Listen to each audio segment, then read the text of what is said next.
What if the man who ended one of Africa's longest civil wars, signed a historic peace deal, became vice president of an entire country, and just 3 weeks later, he was dead?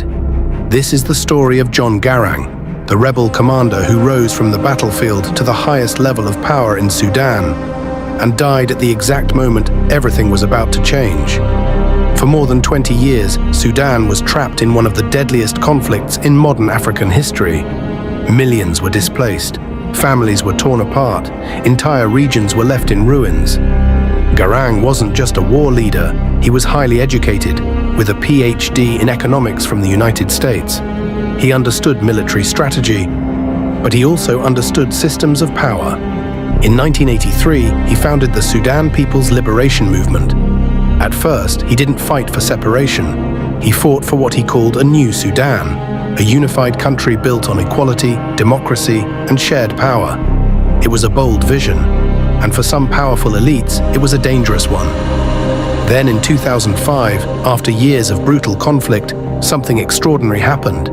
Garang signed the comprehensive peace agreement with the Sudanese government. The war officially ended. The world celebrated, crowds filled the streets. Hope returned to a nation that hadn't felt it in decades. Garang was sworn in as first vice president of Sudan. A former rebel now stood inside the government he once fought against. But Sudan wasn't just politically divided, it was economically fragile. Beneath the conflict lay one critical resource: oil. Southern regions held massive reserves. Control meant billions in influence. Garang spoke openly about transparency, reform, and restructuring power-sharing agreements. And when reform threatens power, resistance follows. On July 30th, 2005, Garang boarded a Ugandan presidential helicopter after a diplomatic visit. The weather was reported to be poor. Hours later, the aircraft vanished from radar. The next day, wreckage was discovered near the Sudan-Uganda border.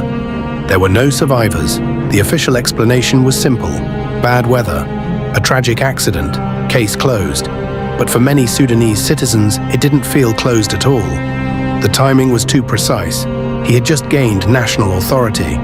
He was positioned to influence oil negotiations. He was reshaping alliances. Riots broke out, rumors spread, some suspected sabotage, others pointed at political rivals. No clear evidence ever confirmed a conspiracy. Yet no investigation completely erased doubt either. After his death, the fragile unity he envisioned began to fade. Though South Sudan would later gain independence in 2011, Garang's dream of a unified democratic new Sudan never fully materialized. So what really happened that night? Was it simply bad weather, a tragic coincidence, or something that benefited too many powerful interests to ignore? History remembers wars, it remembers treaties, it remembers independence days. But sometimes the most important turning points happen in the quiet space between celebration and tragedy. A helicopter lifts into the night. A storm rolls in.